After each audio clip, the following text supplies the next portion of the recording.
What if the climate cooled, tensions thawed, and the sky was a clear blue? What if power outages were a thing of the past, and our businesses were future-ready?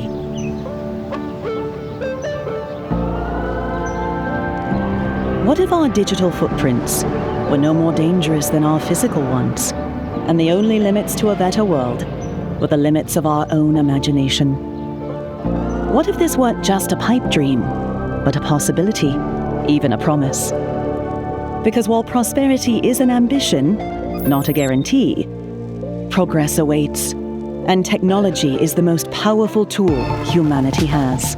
With technology, we can build a digital blueprint for a better world, where AI-enabled smart grids accelerate the energy transition, and the products we buy exceed our increasing expectations. Where electrified transportation is not only sustainable, but also efficient, consistent, resilient. Where buildings self-optimize. Healthcare is personalized, and the next big idea is just one leap away. This is what's possible when data combines with advanced technologies to reveal industrial insights. And those insights enable us to decarbonize our communities. It's the promise of software-defined machines that adapt to ever-changing conditions and give us ever better goods. Robots that pick and pack with human-like precision. And co-pilots who understand and advise. So humans are free to do the work that only humans can do. It's the power of industrial AI, fundamentally transforming the way we commute, consume, create, play, work. It is the impact of Siemens, our ecosystem of partners, our customers, together using the best of digital innovation to create a better real world, today and for every day that follows.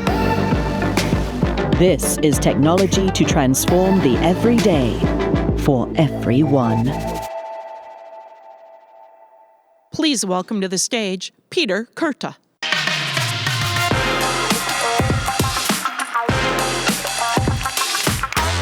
Well, good afternoon. It's great to be here at CES with you this year. Last year, we were at CES to talk about the industrial metaverse, about the 3 building blocks, what it takes to build it. We talked about physics-based digital twins, software-defined automation, and we spoke about AI. Now this year, we are here because we know that on everybody's mind is AI overhyped? And we'll show you today that the answer to that very question is absolutely not. Why? Because AI is going to create real impact across all the industries that we at Siemens serve today. We have a lot of news to share with you in the next 40 minutes. So we're going to start and talk about announcing 5 new AI-powered products that will help our customers to solve real-world problems. We're going to talk about a very exciting partnership with JetZero to completely reimagine air travel. And we're going to talk about collaborations with our ecosystem partners to scale our impact. So incremental change, iterative innovation is a natural human inclination. But in the face of an environmental crisis, of geopolitical instability, and shortage of skilled labor, we don't need steps. We need leaps. And at Siemens, we are giving our customers the confidence to take those leaps by fundamentally transforming the way how industry operates. And the way we're going to do that is through industrial AI. So, what is so special about industrial AI? Well, if your regular AI gets the tone of your email wrong, that's one thing. But think about it. If the AI gets the programming of a machine wrong, or a medical diagnosis wrong, or even the management of an energy grid wrong, the consequences can be outright catastrophic.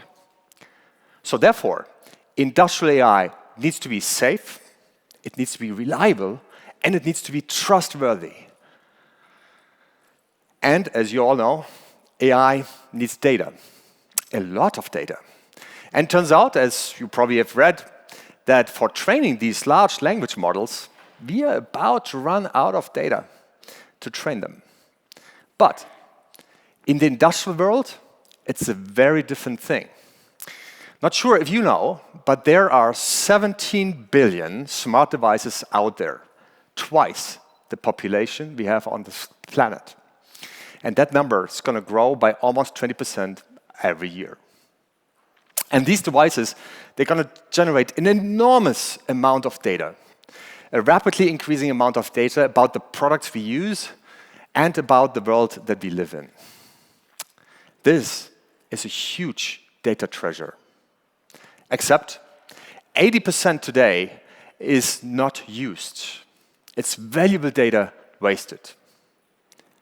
But with industrial AI, we can turn this data into impact and we can turn it into real value.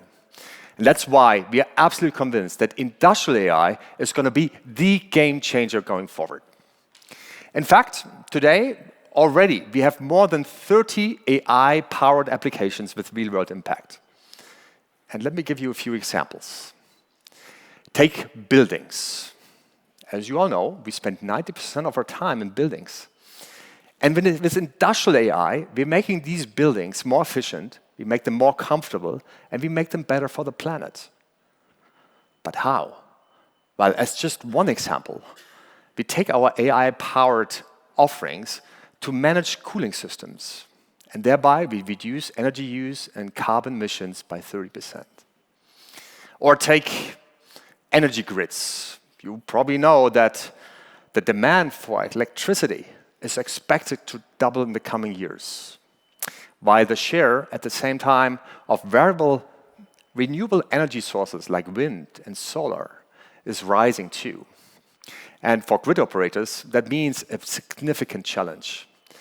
But with industrial AI, we can help them to increase grid capacity by 30% and manage that fluctuating nature of those energy sources. Without AI, this energy transition could not happen.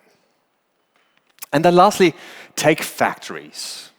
And there's a lot of talk about factories because there's an enormous amount of shortage of skilled labor. The people with the expertise to program or maintain the machines on the shop floor, they are leaving the workforce. Since 2019, the average factory worker's level of experience has dropped from 20 years down to 3 years. 3 years. And American manufacturing executives, they have unsurprisingly seen a corresponding downturn in output. Industrial productivity, down 10%. Product recalls, up 33%. And workplace fatalities, up 9%. So, imagine you are a new employee and it's your second week. You're working the graveyard shift on a Sunday morning in a factory. And suddenly, the machine in front of you, it breaks down and the line stands still. You look around, there's no colleague to call, and there's no manager to address. That is exactly the perfect place where industrial AI and technology can help. So specifically, Siemens has developed together with Microsoft the Siemens Industrial Copilot. The Siemens Industrial Copilot functions pretty much like a human colleague. It's a smart, experienced human colleague, except it's available 24/7, and it helps you set up your machine, to program it, and to troubleshoot it. Already, more than 100 companies are using the Siemens Industrial Copilot, which is the first Gen AI-powered assistant designed specifically for an industrial environment because it is safe, reliable, and it is trustworthy. So it enables workers to make these better decisions, smarter decisions, and we want to scale this technology because we want to ensure that all customers can have access to the industrial co-pilot wherever they want to have it. Today, they can run it, the Siemens Industrial Co-Pilot, in the cloud. This is where we started. But we know that many industrial companies don't want to have their sensitive data to leave the safety of their factory. So we made the Co-Pilot available on-premise too. And now I'm very pleased to share our first product announcement of the day. That is, we are bringing the industrial co-pilot down to the industrial edge. So by bringing it to that shop floor, it means that the device sits right beside our customer machines. And with the co-pilot on the edge, the data processed right there on the factory floor. And thanks to our partnership with NVIDIA, we bring high-performance compute with GPUs down to the shop floor. And that means that our customer-sensitive data is always secure, latency is much, much lower, and the costs are lower too. So these are just a very few examples of the many we could show and share with you today of how we are using industrial AI to make real-world impact. So yes, AI is a lot more than just hype. And you get even greater value if you combine industrial AI with other technologies, such as digital twins. And therefore, I want to bring out one of our customers who is doing exactly that. So please, everyone, welcome the co-founder and the CEO of JetZero, Tom O'Leary.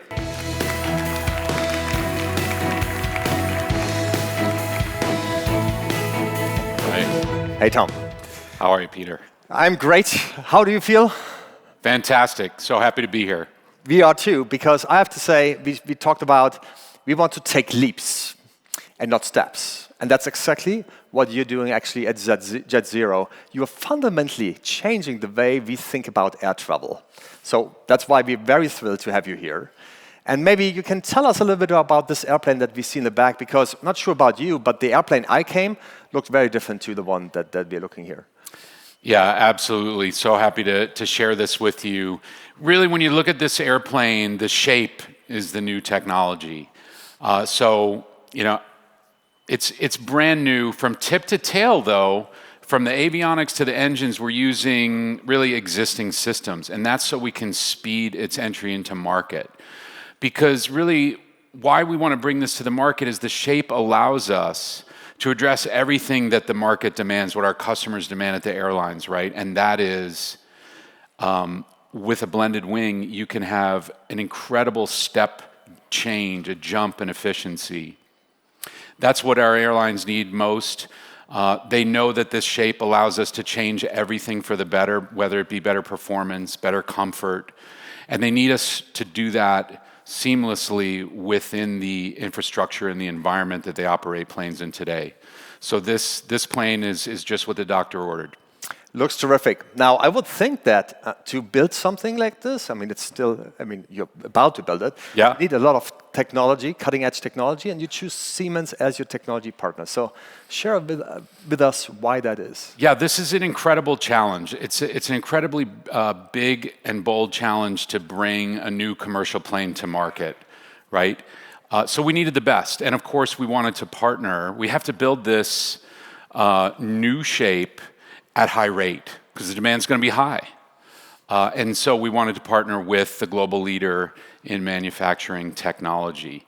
But it goes so much further than that, right? Because it's about the technology, the design, and also the technology to make those designs real from the twin into manufacturing for automation. So Siemens offers us the power of a fully integrated platform. It can't be understated how important that is for a company like JetZero to realize this bold vision. So we need to gain insights. We need to look at full-scale production before we ever put a shovel into the ground and build that first factory. So together we're going to create a roadmap that's going to lead us from engineering design all the way to full-rate production. Which is exactly the challenge we always look at as a technology company, and that's why we are very glad to announce today that JetZero and Siemens, we're coming together and we've signed an agreement on the technology that will revolutionize the future of air travel. Absolutely. So we're very happy about that, and maybe we talk about that very future because your blended wing aircraft is due to debut already by 2030. So that sounds rather ambitious. Yeah, 2030 is right around the corner, really, from developing, manufacturing, and so forth. It's coming soon. So the only way for us to get there and collapse the time frame is with industrial AI. I mean, this is so critical. It's going to help us get there. You know, ultimately, we're engineering a product for our customers, the airlines, and that will improve their performance. Industrial AI is going to do the same for us. That's what we as customers to Siemens look for. So Siemens is already providing us all the fundamentals that we use today for design, tools, digital twin, digital thread, all the way through to building a factory of the future. It is the backbone for us. But our vision is that Siemens will be a partner to show us how AI is going to inform and really even just accelerate everything that we're doing from the design all the way through to the manufacturing. What we like a lot about what you're doing is that you want to create the world's first aircraft that is fully digital, meaning from digital design to digital production to digital maintenance. And maybe you can talk us through about also starting with design, what that really means for you.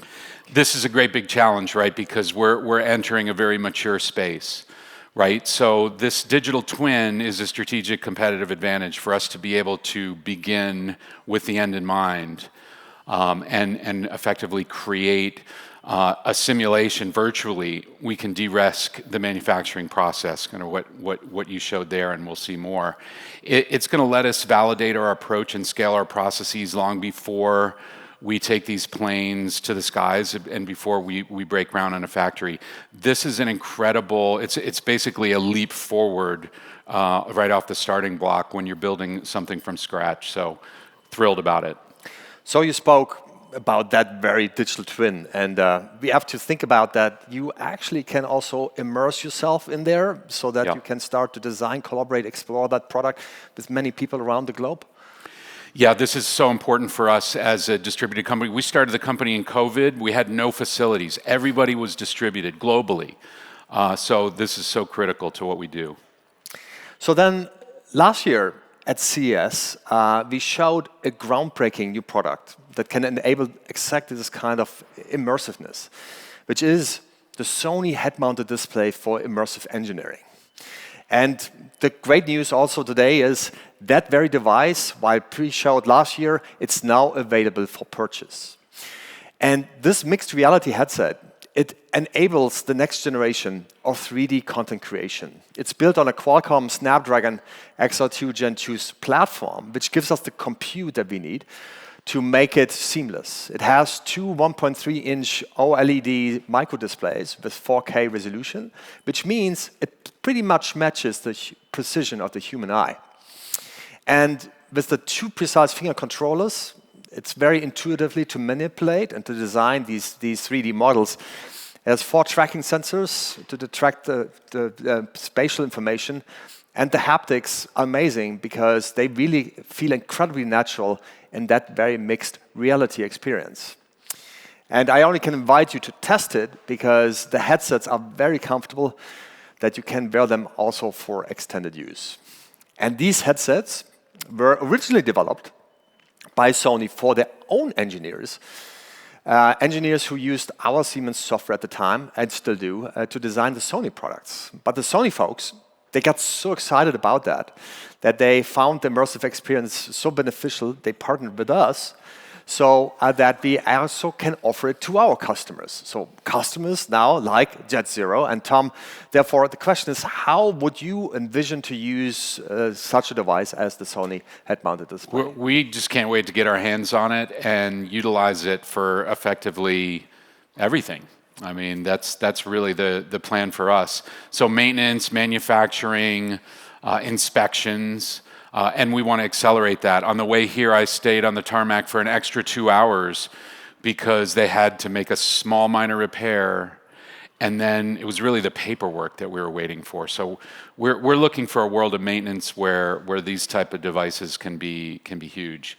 But really, productivity improves in the design process when engineers can engage at human scale and collaborate globally. So where colleagues can access the information and the designs from anywhere in the world and collaborate from any in the world, the speed and insight that this provides us, it's going to have an extraordinary influence on how we design the airplane and how we mature the whole design process. That's great.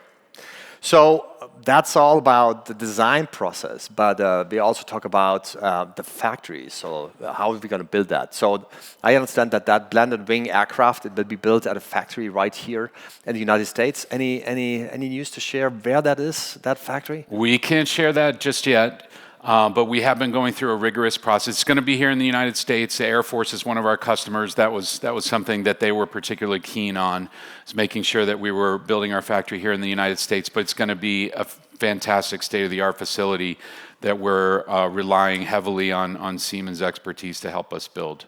Great. End of the first quarter. In the first quarter? All right. So within the first quarter, we'll announce the state where we're putting the factory. now, for us, that very factory is very exciting because we also want to bring our customers there and to show them how hardware and software is really working together and can create additional value. So tell us a bit about that factory, Tom, if you would.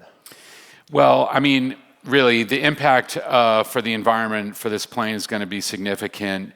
But what we'll be able to do is use automation and digital tools to adapt quickly to the changing demands. I mean, this is going to be a next-gen factory. So interconnectivity to the production line is key. Really, we're just looking forward to being so much more agile because of the software and the hardware that are tied together. This kind of digitally native design through to manufacturing that we're doing is just simply not available through legacy systems. It's a step forward. So that's a great advantage that we look forward to being the beneficiaries of. That's great.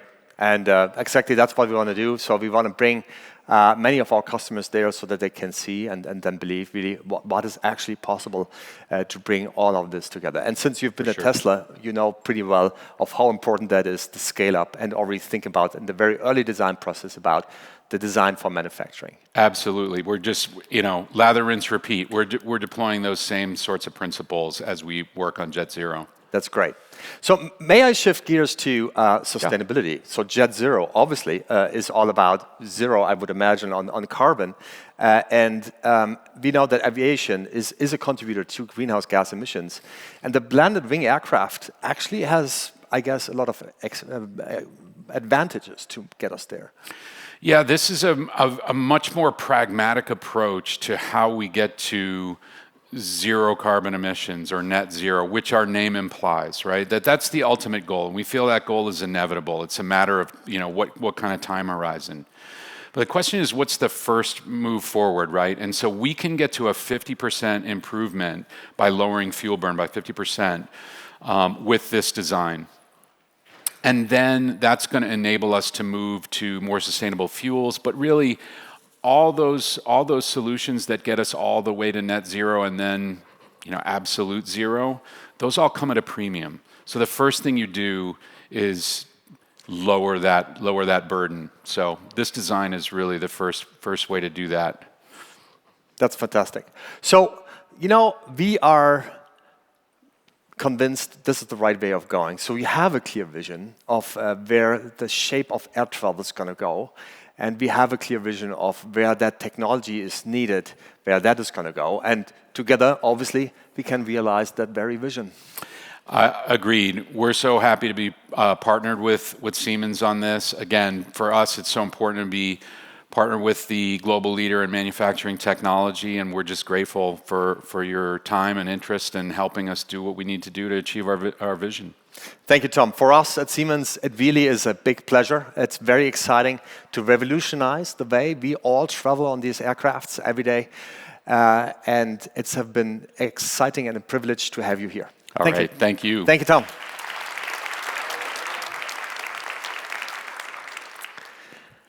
Now, you just heard about how JetZero is going to use Siemens technologies to transform air travel. And these technologies are available on Siemens Xcelerator, which is our open digital business platform. And in many ways, the world runs on Siemens Xcelerator because every car maker, including all the leading global EV manufacturers, they use it. All the top 12 global aerospace and defense companies use Siemens Xcelerator, and as do 100% of uncrewed spaceflight. 8 of the top 10 consumer companies and 8 of the top 10 battery suppliers are Siemens customers. And as a matter of fact, when you leave here, you might hear from Samsung, or you may go to Panasonic's keynote. So what happens, these are Siemens customers. In fact, every single company that is delivering a CES keynote here is either our customer or our partner. And that's why we love that the biggest companies are actually using Siemens Xcelerator to achieve their goals. But what about the smaller ones? And this is where we also have news to share, because like with JetZero, we want to bring that also to startups. Today, we launch our Siemens for Startups program, because we want our technologies, our expertise in our ecosystem to be accessible to companies of every size. Through this program, early stage startups, they get access to essential Siemens offerings and Xcelerator at a significantly reduced price. So 90% off in the first year, 80% in the second, and 70% in the third, and occasionally even more. And our partner, AWS, they will also give program participants another $5,000 in AWS credit for cloud computing. So with that, everything about the Siemens Startup program is designed to help the startups scale. And startups like the ones you are able to see at our booth. And there you're going to find companies like Arc Boats. They are out there to electrify the marine industry. Or Spinnover, which is a Finnish startup that turns wood pulp and waste into sustainable textiles. Bayard Water, which lowers the cost and carbon footprint of clean water. And Desert Control, good stuff, which is making arid land fertile. So founders, they can apply there for the Siemens for Startup program right now, and you can learn more about it if you go over to our booth in Eureka Park. So the world's biggest companies, they are using Siemens technologies, and now the world's smallest companies are also going to use our technologies. And just recently, the NVIDIA CEO, Jensen Huang, he said, well, Siemens actually has become the operating system for industry. And to tell you more about how we are enabling our customer success and to share some more very exciting announcements, I'm very pleased to welcome my colleague, Tony Hemmelgarn.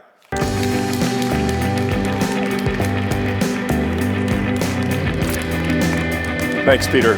So Peter referenced this operating system for the industry. I'm excited to be here today because I get to talk to you about how we're strengthening and expanding the technologies that are part of Siemens Xcelerator. So we're not just throwing a bunch of tech together. We're doing this to help build out this physics-based digital twin that Peter referenced. And over the next few minutes, hopefully I can better explain what we mean by this physics-based digital twin and what it really means to our customers. It's very valuable to be able to link that digital world to the real world. And the closer you can make that relationship, the more valuable it is for our customers. Because they need factories that can respond to really real-time conditions. They want processes that can self-optimize in the moment. They need answers to very, very complex questions. And some argue that the way to deal with all this complexity is to reduce the complexity. But that's not realistic. Products are becoming more complex. The manufacturing processes for them are more complex, as you just heard, and what's going on with some of the technology that's available today. So we think differently. We think we can have our customers use complexity as a competitive advantage. Use complexity as a competitive advantage. What do we mean by that? If you've got all this complexity, you need to be able to make decisions very quickly and with confidence. If you get enough digital representation, that real linkage to the digital, if you can get that close enough, you can move really, really quick and go through that complexity. You know, we just heard about JetZero talking about what they're doing in aviation, and it makes me think about the Wright brothers. Theirs was not a step, it was a leap of faith. Can you imagine you're standing on the edge of that hill and you're about to do that first flight? Is this aircraft going to hold together structurally? Is the engine going to keep running? What if it's a windy day? What's that wind going to do to the effects of the airflow across the wings of that plane? I wonder the Wright brothers, what their experience would have been if they could have used some of the technology we're talking about today. So today, for example, we're introducing a new co-pilot specifically for designers. This is one of many co-pilots that we're doing with Microsoft. Microsoft brings the platform, we bring the industrial data. It's a very powerful combination to be able to bring those worlds together. We gather critical customer knowledge. As Peter referenced, we keep it private to that customer, but we use all of the data, the knowledge of that customer, along with our industry knowledge, to be able to help our customers. So when the Wright brothers were designing, they had many risks to think about, many questions. I wonder if the co-pilot could have helped. For example, let's say we've got a part on the plane. We want to reduce the weight of that part for the flight that we're doing, but I got to know it's strong enough. Could it hold 1,000 newtons? Could it withstand 1,000 newtons of pressure or force on this part? So to give you an example of what we mean by that, we've got a co-pilot, we've got a part here. And I simply ask the question, I say, look, I want to do analytics on this part. The co-pilot, software looks at the part, does a little bit of analytics and says, okay, well, based on what we see, you've got 4 holes. I assume those holes are where you're going to fasten or hold the part. And the green is where the load will be applied, that force that we spoke about. The software then runs an analysis on it, and you can see it comes back and it shows me it's not really that stressful. In fact, you've got a part that's probably too safe, meaning it's too heavy. So what do? We say, well, the software says, do you want to optimize it? And again, all I do is say, yes, optimize the part. So it optimizes, and then it comes back with a different shape, software design shape, that says, you know what, I made it a lot lighter, but it's just as strong. So think about, these are the kind of decisions you can make in the virtual world to move faster with a lot less cost to be able to do these types of things. Another example, in the automotive industry, for example, the co-pilot can help you with trade-off decisions. Because we've got this physics-based digital twin, in this case, the designer wants to reduce weight as well on this vehicle, but also not risk the structural integrity of the vehicle. So I asked the question, hey, what are the materials used in this thing? It shows me. And then I said, well, you know what? Are there alternative materials I could use? And by the way, while you're doing that, could you tell me which ones are more sustainable and how I do that? And again, we're leveraging all of the knowledge of the company and the individuals to be able to bring that and to be able to make these, or answer these kind of questions. Another example, I'm a designer. And even if I'm an advanced user, I still can't know everything about every domain, right? So I might just ask simple questions, or I need to have a refresher. I don't know all of the things that I need to know. In this case, I'm asking questions about structural and styling. What do I need to know about doing the styling and the structure of this vehicle. And so really what we're doing is bringing all this knowledge together to be able to do that. And while these chatbots are quite interesting, there's a lot more to it that we're bringing to this. For example, when you think about what we're doing with industrial AI, industrial data, and industrial use cases. So for example, we think about AI in kind of three ways. First is analyze. I'm just going to help you do your task. You're a new employee, you don't know exactly how to do these things. I bring all the knowledge of the company to help you, to run you through. That's analyze. I can optimize, make recommendations about how I should work, the design, trade-off. Maybe I make a trade-off between sustainability and the cost that's associated with that sustainability effort that I have. And then finally is generate. You know what, I describe what I want, let the software build it for me and see what it comes back with. So AI needs the data to be able to do this, and Siemens has a very unique advantage in that our software brings a lot of data through our applications that we do to be able to design, build, whatever, but also we run many of the factories in the world with our automation capabilities. So all of that data is what we bring together to be able to solve some of these very difficult problems. And again, for AI to be effective, you need a physics-based digital twin. And while I believe we do this better than anybody in the world, you're never really finished bringing those worlds closer together. And what do I mean by this comprehensive digital twin or physics-based digital twin? Think about some of the parts we've discussed. You've got a plane, you've got the headset, just simple examples, things you deal with every day. If your digital twin can only do the mechanical design and can't do anything with electrical, you really don't have a digital twin, do you? And then you've got to think about software. And then you've got to think about the manufacturing engineering, the manufacturing planning of the factory that's going to do it. And then you've got to run the factory. If you take any of those pieces out, you really don't have a digital twin. So you can't make those decisions fast, you can't go in confidence, and you can't leverage complexity as a competitive advantage. That's what we bring to our customers. And so when we started building this out, we said, well, what other things could we do? We've been a leader in computer-aided simulation for over a decade, but we recently announced an agreement to expand on this with Altair Engineering. Altair provides capabilities for simulation. It's a $10 billion acquisition, the largest acquisition we've ever done in the history of Siemens.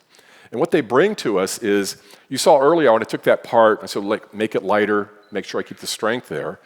Altair then helps us understand other things that happen in the real world. For example, if I drop my phone, what happens? How can I simulate that? I can simulate a crash of a vehicle and know exactly how the vehicle is going to respond. These are the things that they bring to us. So no other company can provide as much valuable data and insight to their customers through a digital twin as Siemens. It's the reason so many people select us for our software and our solutions that we have today.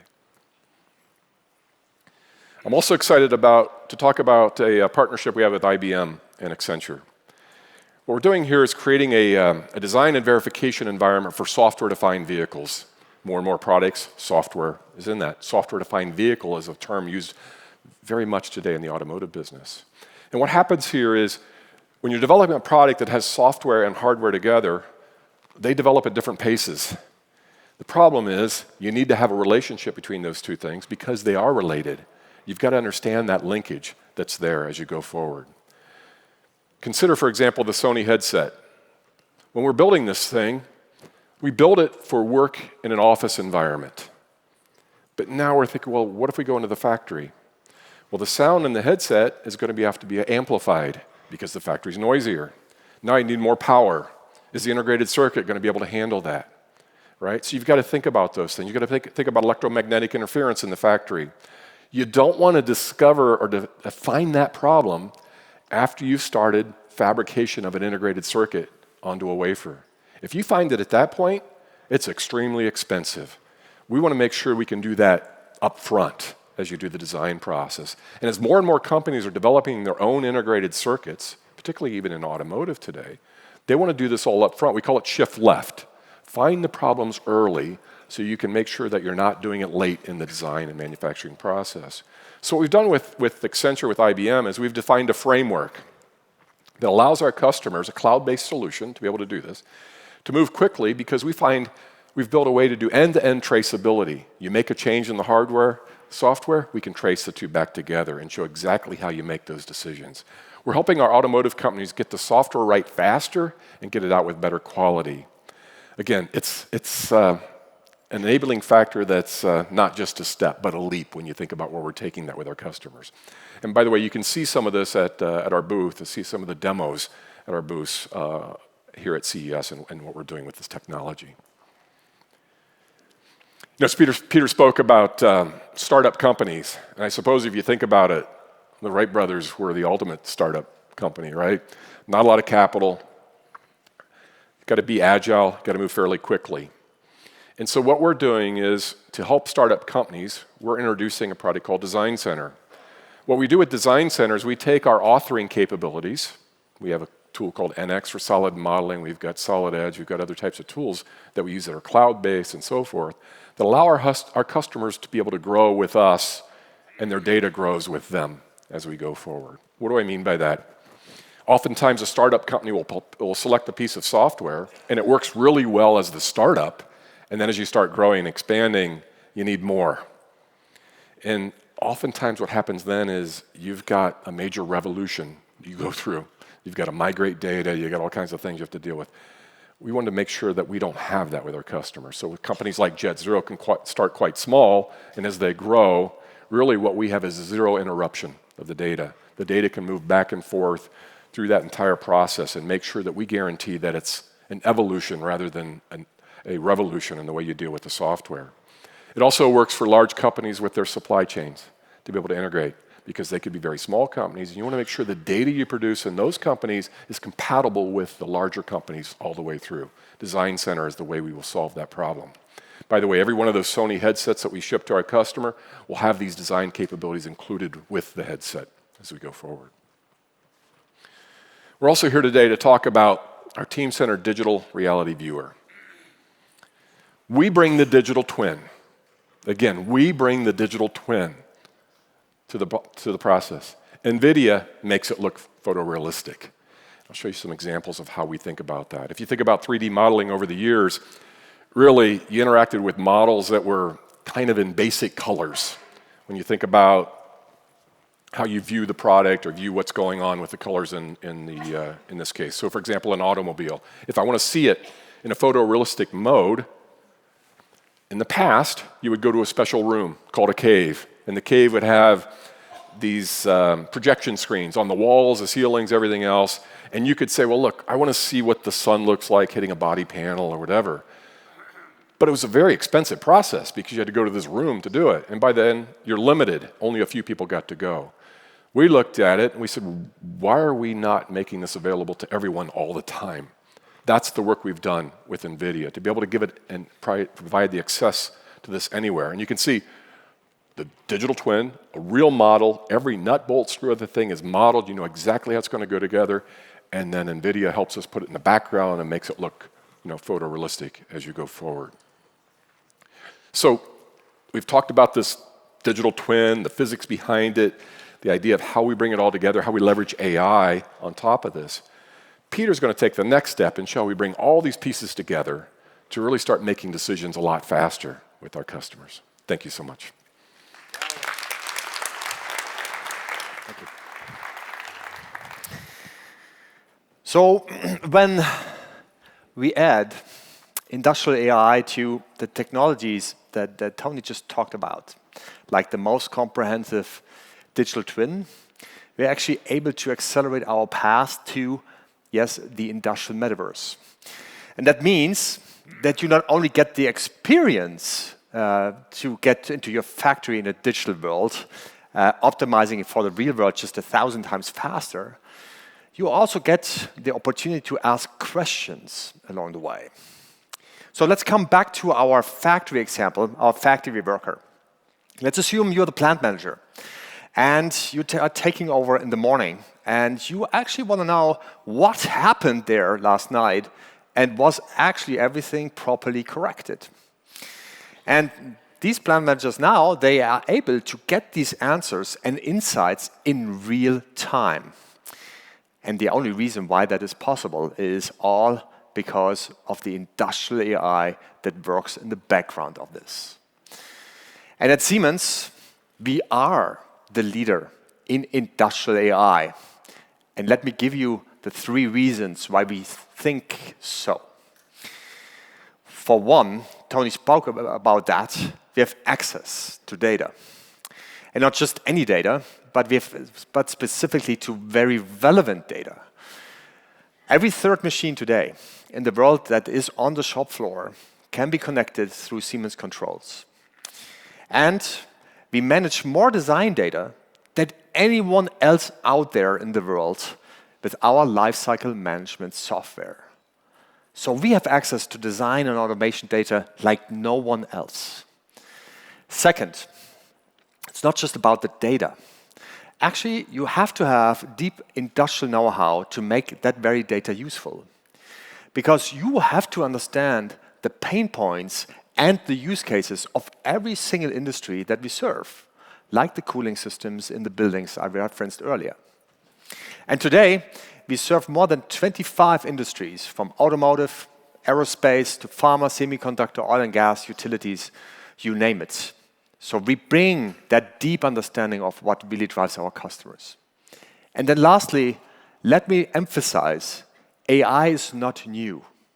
We have built industrial AI already for decades. And today, we have more than 1,500 AI experts. And we have a patent portfolio of more than 3,000 AI patents, spanning everything from generative AI to neural networks, to machine learning, to blends of it, again, all coming together. And we see how this technology has the potential to change the world for the better. And that's why we are uniquely equipped to deliver that piece in the industrial world. So today, you heard about JetZero, and why JetZero chose Siemens as its technology partner, because we are the only company that can deliver the full set of technologies from all the way from engineering to production that they need to transform air travel. Thank you, Tom, for that.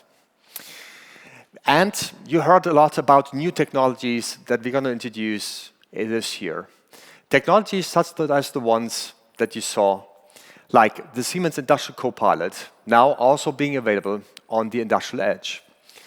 You saw the Sony head-mounted display for immersive engineering, the NXX Design Copilot, Design Center for small and large, and Team Center Digital Reality Viewer. So all of these technologies enable companies, big and small, to make those leaps that we need. Those leaps to become more competitive, more sustainable, and more resilient. And that is technology that transforms the everyday for everyone. Thank you.